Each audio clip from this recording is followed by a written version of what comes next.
கணவன் மனைவி இடையே சண்டை, மனக்கசப்பு இயல்பானதே. ஆனால் அது நீண்டு நிற்காமல் சமரசமாக முடிய வழிகள், பரிகாரங்கள் இருக்கின்றன. சில ஆன்மீக வழிகள், சில நடைமுறை வழிகள். ஆன்மீக பரிகாரங்கள். திருமூலர் பரிகாரம்.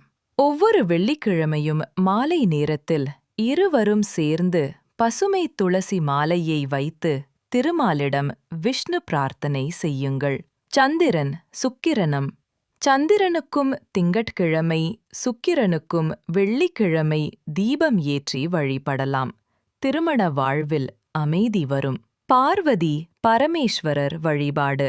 அம்மன், சிவன் கோவிலுக்குச் சென்று அபிஷேகம் செய்வது நல்லது. குறிப்பாக உமா மகேஸ்வரர் சன்னதியில் வழிபாடு மிக உகந்தது. மந்திரம் ஓம் நமோ நாராயணாய அல்லது ஓம் நமக சிவாய என தம்பதியர் இருவரும் மனதில் தினமும் ஜபம் செய்தால் சாந்தி பெருகும்.